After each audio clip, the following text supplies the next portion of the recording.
Juan Soto just signed a $765 million deal for 15 years with the New York Mets. But before he was a superstar, Juan Soto dropped out of high school to pursue a career in baseball. At just 16 years old, Soto was signed by an MLB team and the rest is history. He basically skipped the minor leagues, fast-tracked to MLB as the youngest player and only teenager in baseball. Yet, he's accomplished much more in a 7-year career than most players accomplish in a full 20-year career, including 1 championship, 2 World Series appearances, and has been an MVP finalist 4 different times. But what made a teenager from a poor background succeed into becoming the legend he is today? To understand any of it, we have to go back to where he was born.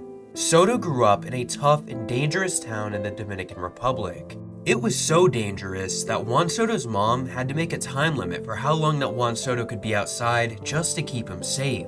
But with the little resources he did have, he made sure to do what he could. Juan never went to a Dominican public school and was actually educated from home by his mother. And it was because of his father's love for baseball that got Juan Soto into loving the sport himself and playing on a team.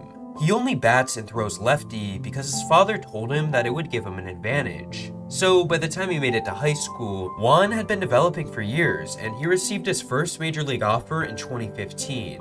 He accepted a $1.5 million deal with the Washington Nationals and was leaving his life behind in the Dominican Republic for a new lifestyle that had only just begun.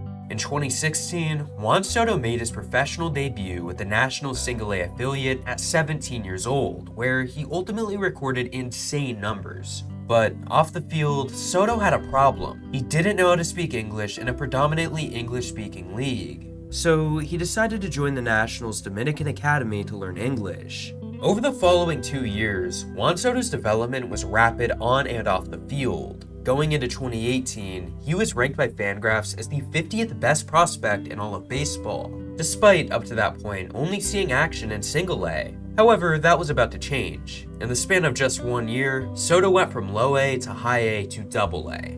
In just a month and a half, he had a combined .362 batting average, 1,200 OPS, and 14 homers. But after playing just 8 games in Double-A, Soto was about to achieve a lifelong dream of his. The Nationals were calling him up to the big leagues, meaning he was skipping Triple-A. Soto said that he immediately was in shock with the goosebumps running down his arms. He called his parents and told them each to fly in to watch him debut. And after they brought up how expensive it was, he made it clear to them that money was no problem. When it came time for his debut as the youngest player in baseball and his very first at-bat on his very first pitch, he wasted no time making a name for himself, crushing a ball deep to left field, giving his team a 3-0 lead. From his hitting coach Kevin Long's perspective, he immediately thought to himself, "This is special," and the only other time I can remember saying that about somebody was when I saw Robinson Cano for the first time. And that comparison wasn't much of an opinion. While growing up in the Dominican Republic, Soto tried to replicate Cano's mechanics, batting stance, and bat swing.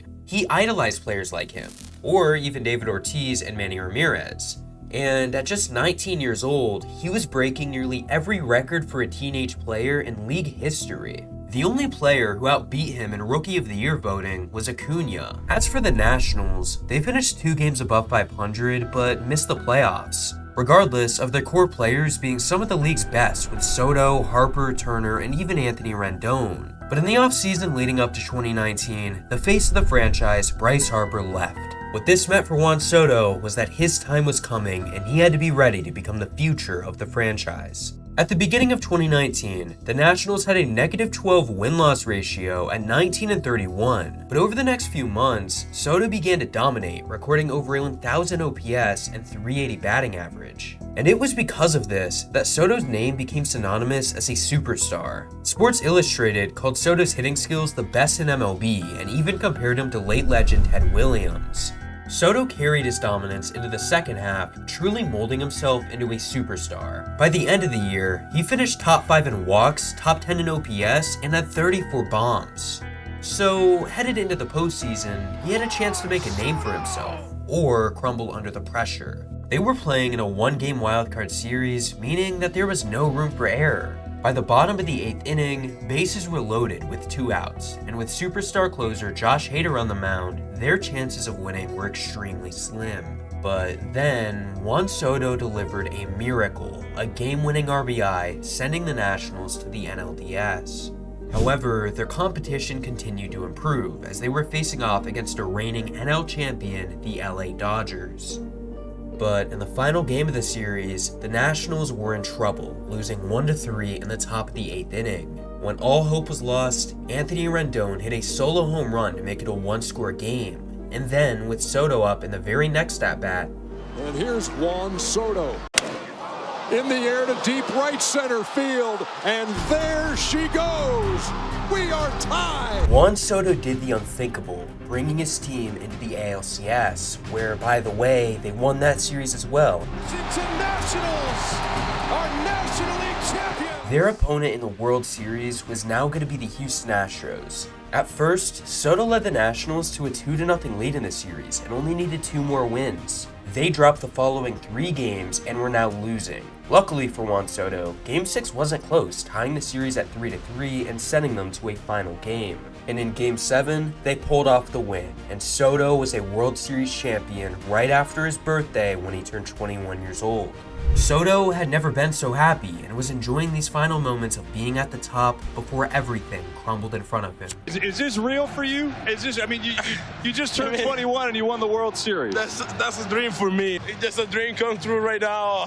That was the last time that Juan Soto ever got to win games as a National. While he put up unbelievable numbers in both 2020 and 2021, the Nationals still finished in 5th place both years. But with Juan Soto still extremely young, they wanted him to be a National for life, and were willing to provide just about any figure he wanted.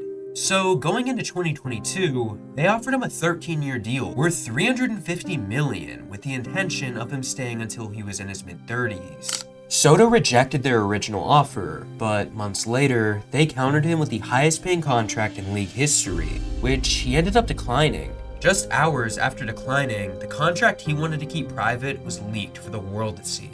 Soto began receiving backlash from his family, from his friends, and even people within the organization. It really shocked me, and it feels really painful. By the trade deadline, Soto was on the verge of being traded. He was sent to the Padres in a blockbuster deal. San Diego is on the complete other side of the United States and double the distance than DC was from his home country. And it just didn't work out. 2022 Soto was not Juan Soto. He struggled with multiple problems, including 2 injuries, and had a 15-game span where he went through one of the worst stretches in his entire career. As for the Padres, they were still one of the best teams in baseball with an 89-73 record. They blew past the wildcard and divisional round and were now set to face off against the Phillies, which, after Game 1 and 2, the NLCS was tied at 1-1.